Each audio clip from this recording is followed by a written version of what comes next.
Yeah, the big one came after that, and that was Kane and Lynch Dead Men, which heck of a game. Yeah, you know, that game was disappointing. You know, what's happened was that the publisher of the game had threatened to pull advertising money. It's probably key to note that that's actually not, that happens a fair amount in this line of work. Yeah, I mean, it's not all the time, but from time to time it'll come up, and the standard practice is you stand by your man, make sure there's no factual inaccuracies. You know, things were tense, I think, around the office between that management team and kind of the senior editorial staff. So I was really taken by surprise when not long after Thanksgiving, like we said at the top, like I got called into a room and basically said, you're terminated, effective immediately. Hi, I'm Staff Sergeant Murray. I'm with the Army National Guard. Here are my highlights from Gamescom. Pretty excited. We have light at the end of the tunnel. World of Warcraft's newest expansion, Shadowlands, hits October 27th.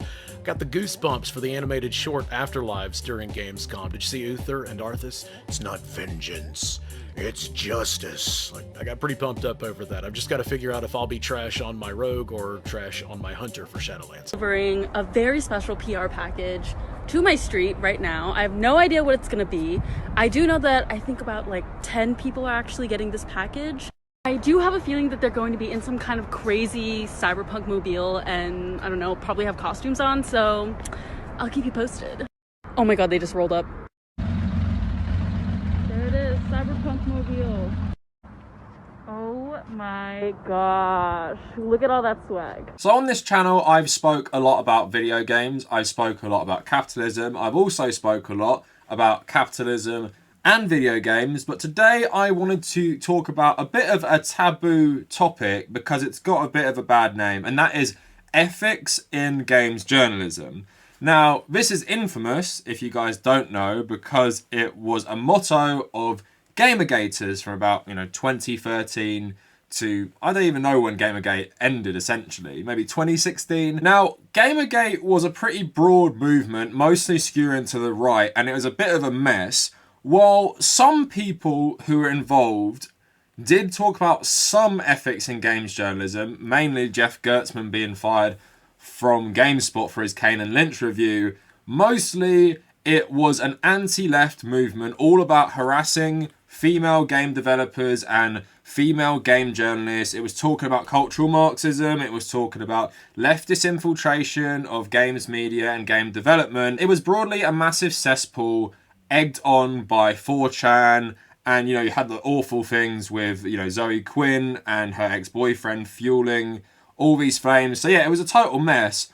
But what we're going to talk about today, how ethics in games journalism and everything like that is mainly compromised by capitalism and massive corporate media outlets, which I guess pretend to be bastions of games journalism. So mainly I'm talking about IGN, that is the big one, but some of the smaller ones as well. So we're going to talk about all this stuff and why it is generally a problem with capitalism and capitalist media, which isn't just relegated to games media, film media, even political media has this element to it. And because I'm such an epic gamer, I'm wearing my Joel Last of Us coat, but actually Last of Us 2 coat, if you notice. That's from Ellie's guitar, and I think she gets a tattoo of it as well. It's the moth. And yeah, to really annoy right-wingers, I think Abby is a better character than Joel, and Abby did nothing wrong. And because one person complained about this, I'm going to plug my socials for about a minute. Please double tap on your smartphone touchscreen to skip past this segment instead of moaning about it in the comments. Now, before we go any further, recently YouTube demonetized my entire channel, supposedly for bullying. What had actually happened is I'd been mass flagged by some community or some fans. Thankfully, after bigger creators like the Humanist Report, the Serfs, Carl Kalinsky, and Wowshi retweeted the tweet, YouTube went back on its policies, but it showed me how fragile this is as a source of income. So if you want to support my work continuing for the future, regardless of what YouTube do, please consider becoming a patron. If you want to join our growing community, please check out the Discord and the subreddit in the description. And if you want to follow me personally, check out @theCavernacle on Instagram and Twitter. And also u/TommyCahill1995 for my personal Reddit. Also, we are slowly chugging along to 30k. I want to hit it next month. For every 5k, we get a new chocolate orange. Don't you want to see this grow? Please help spread the word about my channel. Also, for people who care, Cavernacle Extra is my live stream archive channel. If you miss the live streams or you only tune into a bit of it, it's all there. Go subscribe to that channel. So like I said before, the GamerGate movement was largely a right-wing, far-right movement, which basically devolved into harassing people like Anita Sarkeesian and Zoe Quinn. It always amazes me how much Anita Sarkeesian made these guys melt down. Now, I don't agree with everything Anita says, but a lot of her critiques aren't anything like mind-blowing to me. Some of them, I guess, aren't that fair, but some of them are pretty interesting. And I made a video about that developer of the new Harry Potter game who went on massive tirades against her, made multiple videos about her, saying how everything she says is wrong. But he came out of that looking like an idiot, and she looked way better than he did. As a lifelong gamer and developer with a couple decades of professional experience, I offered to engage with her in a respectful dialogue regarding any of the topics she had raised in her Tropes vs. Women series. I noted that she had since clarified her position regarding video games when she said in a published article that it's never been about video games, it's always about social justice. So generally, a lot of the stuff she says is pretty interesting, but she did it at an early stage where I feel like lefty YouTube and lefty media was still growing, because it's quite common now, but back in like 2012, 2014, it wasn't as common. Now, because mainstream media gave her quite a big platform and did sort of elevate her status, what these guys in GamerGate thought it was basically the leftists were finally saying what a lot of people already knew. They were, you know, everywhere in games media. Every games journalist is someone, I guess, like a plant, like a Marxist plant, to take games in a different direction. These people weren't real gamers. They were political activists trying to put their viewpoints in games journalism or game development. And the rare criticisms of actual ethics in games journalism fell flat because it never looked at the overarching system. The same way a lot of these guys cry about loot boxes, then turn around and talk about how capitalist they are, not realizing that the phenomenon of loot boxes or cutting up your games and selling it back to you as DLC is because of free market capitalism. It's not just relegated to one greedy exec or one greedy board of directors. But yes, some people in GamerGate did point out about the Jeff Gerstmann thing. So basically, this was a decade or so ago. Jeff Gerstmann wrote a review about Kane and Lynch, and through, you know, a long process, he eventually got it released. And I'm going to let him describe it when he sort of rejoined GameSpot through Giant Bomb. But later on, he was basically fired because GameSpot chose ad revenue from Kane and Lynch, which they had a big deal with to advertise their game, over having this long-time employee. What happened was that the publisher of the game had threatened to pull advertising money. It's probably key to note that that's actually not, that happens a fair amount in this line of work. Yeah, I mean, it's not all the time, but from time to time it'll come up, and the standard practice is you stand by your man, make sure there's no factual inaccuracies. But with a team in place that wasn't experienced at dealing with these issues, it kind of became like this three-alarm fire of just like, oh man, they're pulling money. Like this, what is this guy doing? He's, you know, this guy at the top of our organization is costing us all this money. What are we going to do about it? So, you know, I got called into, you know, fairly intense meetings where, you know, a lot of really crazy things were said at me. You know, threats and stuff about. You know, what was going to happen as a result of this review and stuff like that. But it ultimately blew over, right? Yeah, Kane and Lynch, you know, the review went up. You know, there were, like I said, there were some very intense conversations. And then after that, it kind of just went away. You know, things were tense, I think, around the office between that management team and kind of the senior editorial staff. But it wasn't like it was coming up every day. You know, we were kind of basically proceeding business as usual. So I was really taken by surprise when not long after Thanksgiving, like we said at the top, like I got called into a room and basically said, "You're terminated, effective immediately." And as your understanding of why that conversation happened? It was interesting. I think the reason that came out of that was that they felt they couldn't trust me in the role. Yeah. From my perspective, we did what an editorial team does, and we did what we were supposed to be doing. We reviewed games, we instructed people about the quality of games, and were completely honest. So it wasn't like there was some big editorial conspiracy. Like there wasn't anything shady happening inside of GameSpot editorial. It was this management team buckled basically when faced with having a lot of ad dollars walk out the door. Now that is obviously so blatant and that is so bad. That was a long time ago. There hasn't been anything as high profile and blatant as that since, but that speaks a lot to the nature of this industry. Now GameSpot in my mind isn't the worst offender of this stuff, but we are going to get back to them with them promoting the National Guard last year. But as someone who used to be a games journalist, and as someone who still wants to be one, and as someone who has worked in a journalist in a different field and a magazine, basically the relationship with advertisers is a difficult one. In my role, when I was a pharmaceutical journalist and I worked on a print publication and a site, I would actually deal with the advertisers. So we'd get companies who would advertise webinars or advertise certain things. They were mainly pharmaceutical PR companies. But I did ask my boss, what if one of these companies was really bad? Would we report on that story? And I know because of the structure of my company that the boss, who was the CEO but also directly my boss, wouldn't want us to cover that story, right? I'm meant to be a journalist. If this company was involved in some sort of scandal or was shady, I'd want to cover it.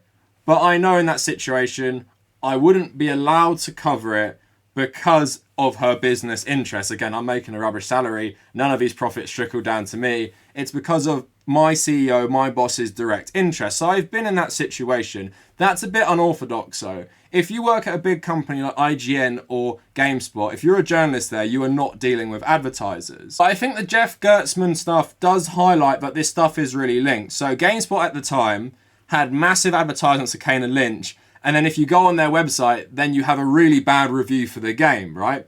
So of course the people on the business side are like, this makes us look awful because now we're advertising a bad game, so it makes us look silly. But on the other hand, we are now trashing the people who are paying us money to advertise their game. But the problem in video games journalism, like this shows, is that marketing dollars, I feel like, affect the coverage sometimes. So IGN is the most corporate outlet out there, right? So before this video started, I decided to have a look at the top video game sites and I wanted to see what the front page of each looked like, right? So I went to Polygon, I went to Kotaku, I went to GameSpot, and I went to IGN. So let's go to IGN's first. I open it on my mobile browser. There's a big banner for Outriders. Now, I'm not sure how IGN's work specifically, but back when I was working in journalism, a banner like that is something you would sell to people.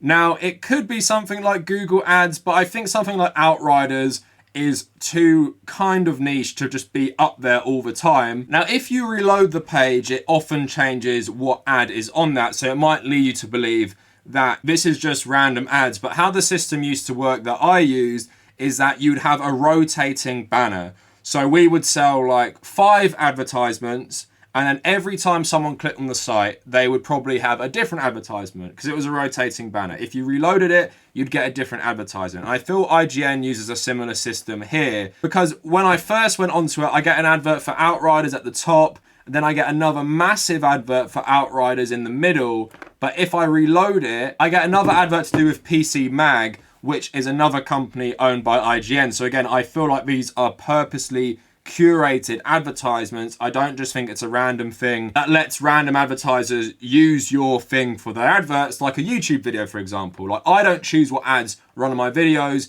It's just random. So compared to Kotaku on the mobile browser, Kotaku just has an Outriders review at the front. I go down a bit and there's nothing really else. It's not littered with ads. IGN is such a bad site for this stuff. Polygon is the same. Not many ads on the mobile browser.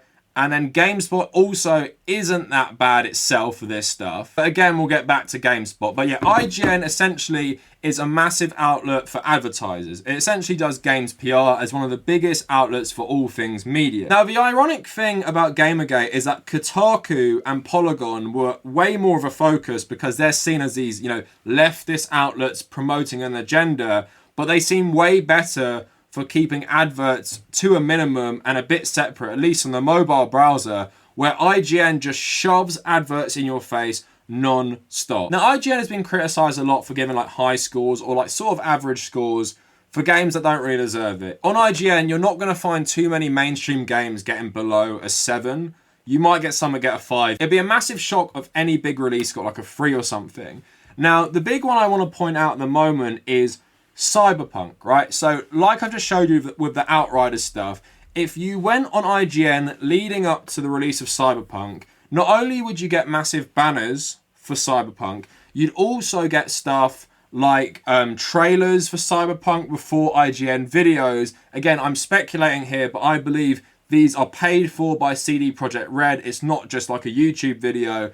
Now, also IGN and the big outlets obeyed CD Projekt's rules about the review process, right? So CD Projekt Red said you can only use footage of Cyberpunk 2077 that we've captured. You cannot use any of your own footage. We're only giving you a PC copy of the game.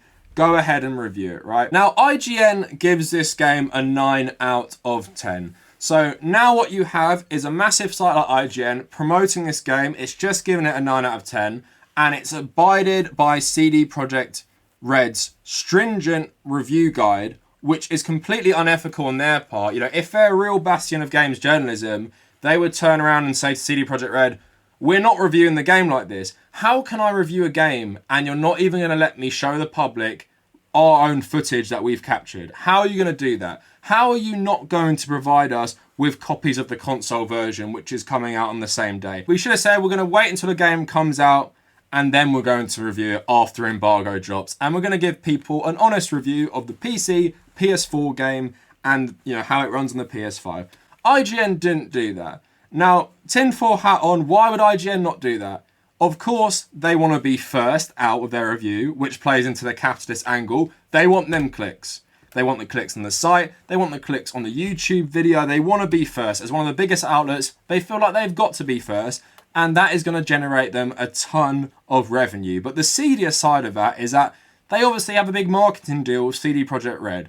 And while this isn't like Jeff Gerstmann style, they wouldn't fire someone for giving this a bad review. It is in their best interest in this context to obey CD Projekt Red's stringent guidelines for the review process.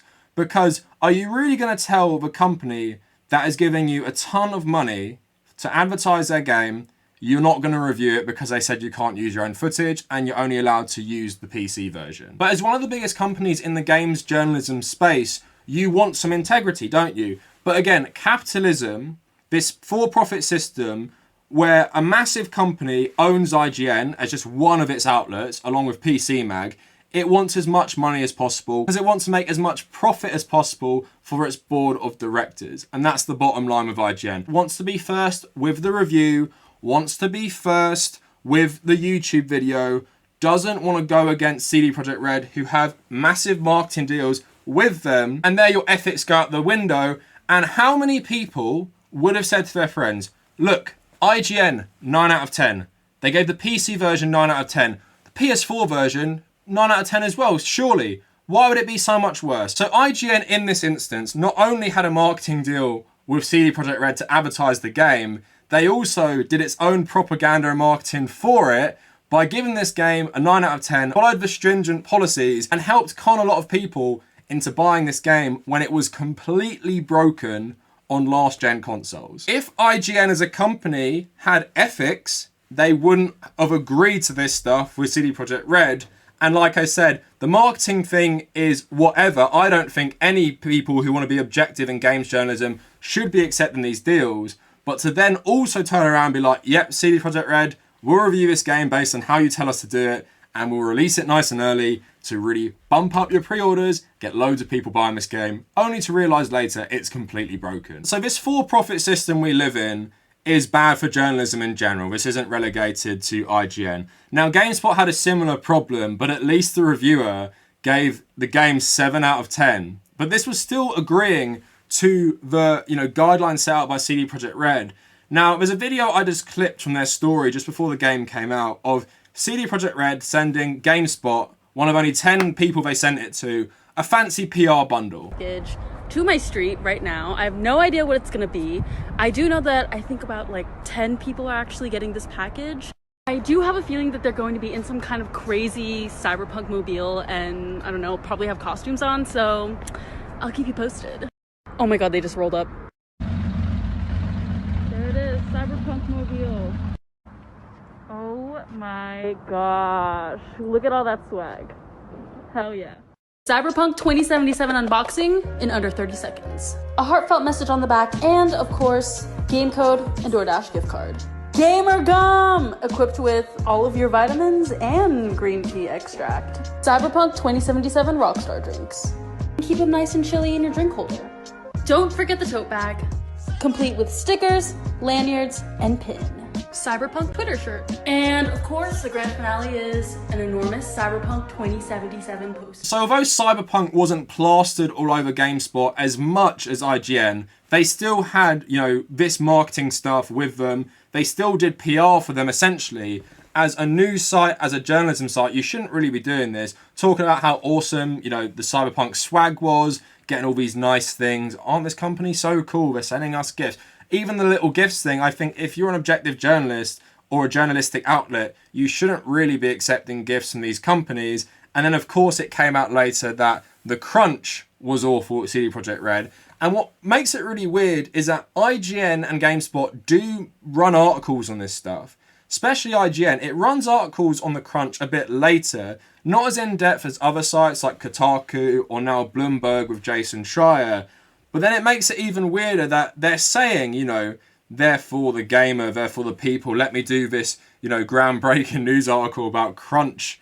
But then we're also going to take millions of dollars from these companies to promote their games, knowing they are treating their employees like garbage. Again, it's a weird sort of system where on one hand, they'll do the work for the corporations themselves, and on the other hand, they will sometimes criticize them but still take their money. Now, moving along with ethics in games journalism, recently, something that has been quite unethical to me with Twitch is that they've let US Armed Forces Twitch stream and platform their esports teams, right? So what happens is the US Army and I think the Navy and some other branches, maybe the Air Force as well, they have esports teams who will stream games like Counter-Strike or Dota or different games you can play on esports, right?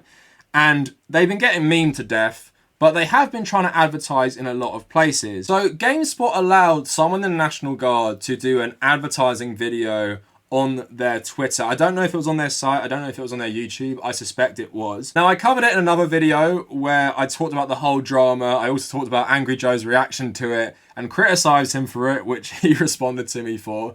But basically what he did was just review Gamescom, right? So last week, GameSpot tweeted, "Join us as Staff Sergeant Murray from the Army National Guard gives us his highlights from Gamescom 2020, presented by the National Guard, followed up by, to learn more about the Army National Guard, visit thenationalguard.com esports." I am Staff Sergeant Murray with the Army National Guard. Here are my highlights from Gamescom. Pretty excited, we have light at the end of the tunnel. World of Warcraft's newest expansion, Shadowlands, hits October 27th. Got the goosebumps for the animated short Afterlives during Gamescom. Did you see Uther and Arthas? It's not vengeance, it's justice. I got pretty pumped up over that. I've just got to figure out if I'll be trash on my rogue or trash on my hunter for Shadowlands. Either way, for the Horde. We got to see more gameplay footage of Star Wars Squadrons. We saw the Imperial mission behind enemy lines. I'm looking forward to playing this in VR on my Oculus Rift S. But speaking of VR, the biggest surprise for me from Gamescom, Medal of Honor Above and Beyond. We haven't seen a Medal of Honor title in 8 years. This one will be fully immersive in VR and includes VR exclusives. I'm pretty excited, but that's just my highlights. Find me and the rest of the Army National Guard gamers on Twitch. Now, I also covered a bit of the reaction to it as well. So Austin Walker Stalker saying, whoever posted this, pass this up the chain. This is not only gross on its own merit, but it's also a disgusting betrayal of the content teams who have worked exceptionally hard, especially over the past year, to make GameSpot a brand worth advertising with in the first place. Danny O'Dwyer, probably one of the more prominent people who used to be on GameSpot, said, saw GameSpot trending and was briefly terrified that there was layoffs. Turns out it was a tweet about a paid promotion of the National Guard. My sympathies with the many staffers who were probably vocal about how stupid an idea that was. Now, loads of people who were GameSpot journalists were extremely critical. Publicly, they came out and talked about their own company saying, I do not agree with this. I had nothing to do with this. This is the people in advertising who did this, right? So there is another disconnect there between the good people who are games journalists who work for places like IGN and GameSpot and the capitalist nature of these companies where they will be getting advertising deals from anywhere. So in this instance, the National Guard, which I covered in my video about this stuff, National Guard isn't some apolitical institution. They've been instrumental in US imperialism, also crushing protests in America itself, recently in Ferguson, recently during all the protests last June as well. But GameSpot, which is meant to be, you know, another bastion of games journalism, one of the biggest sites in games journalism, runs advertisements so people can then go and join the National Guard on their Twitch streams and maybe be brainwashed and recruited into these institutions that are just fundamentally bad and flawed. Now again, an ethical company, an ethical gaming news and journalism outlet would not be doing deals with the National Guard, right? Even if you can maybe explain away doing deals with Naughty Dog or CD Projekt Red, Rockstar Games, who treat their employees awfully, maybe you can at least play that and say, well, at least it's to do with video games and their video game companies. It's all one ecosystem. But when you're pulling in the National Guard and letting them advertise on your site and reach millions of people and maybe, you know, potentially get recruits, you again are acting extremely unethically. And the problem isn't leftist politics and feminism, it's capitalism, where the people in the marketing teams are trying to generate as much revenue as possible for the shareholders of the giant parent companies that own these outlets like GameSpot and IGN. So the morals to the side. Any good work the journalists do in your team to the side. Any opinions and stances GameSpot and IGN take editorially, put that to the side. We are getting as much money as possible and we don't really care where we get it from. So National Guard, you want to advertise to loads of impressionable gamers? Why don't you go for it on our site and we'll plug your video on Twitter and all our other places. So the problem of ethics in games journalism broadly is that these companies are very for-profit capitalistic. That is the main problem. They will do anything to make as much money as possible. And doing games journalism and news writing is just, you know, the means to an end. And it's annoying because a lot of good people work for these places. A lot of people I've liked throughout my past. You know, I've loved GameSpot and IGN, especially growing up. They were the main things on YouTube you could watch. Game trailers is another one. Totally ruined by a massive corporation. Thankfully, they all left and formed Easy Allies, one of my favourite gaming channels. Been watching them for years and years now. Please go subscribe to them. They're funded on Patreon. But now I want to touch a little bit on the leftist politics side. So one of the main things about GamerGate was, you know, like I said throughout the video, leftist politics and leftists infiltrating games media. The funny thing is, Kotaku and Polygon broadly are the better companies at reporting on these types of things. So Jason Schreier came from Kotaku. Obviously, he got a cushy job at Bloomberg, and, you know, I don't like Bloomberg as an outlet, but he does really good work for them and their video game section. Kotaku and Polygon also are the least infested with advertisements. Of course, they have them, but it's nowhere near as bad as IGN and GameSpot. They also offer interesting perspectives on a lot of things. I'm not saying I agree on all of it, but I'm happy to see outlets take a stand with something very opinionated rather than middle of the road, tepid, centrist, I guess, nothingness that IGN and GameSpot often do on things like crunch, on things like the scandals at Rockstar Games or Naughty Dog or CD Projekt Red. GameSpot is a little better, but again, they have their massive advertisers to worry about, where Kotaku, you kind of know what you're getting with them, and that's why it's become the face of GamerGate, this outlet they think just pushes left-wing propaganda. And yeah, I don't agree with some of it. Recently, they wrote around an article saying loot boxes in Pokemon Go were fun surprises or something. Again, that's a totally ridiculous argument. You're just doing propaganda for corporations again. But I find these two outlets far less egregious compared to something like IGN. So if you're worried about ethics in games journalism, probably turn your ire away from Kotaku and people who are more opinionated at the expense of losing out on ad revenue. Turn it more towards the corporate outlets who are all about ad revenue, who will go along with CD Projekt Red in these instances, who will advertise for the US military, who will advertise for any game that pays them, and doesn't do much investigative journalism, doesn't do much journalism at all. They essentially act as, a marketing arm and a PR arm of these massive game companies. So anyway, let me know what you guys think down in the comments. If you want to follow me on social media, at the Karanicholas, Twitter and Instagram. If you want to support me on Patreon, check that out in the description as well. Come join our communities on Discord and my subreddit. And if you made it this far, thank you for watching.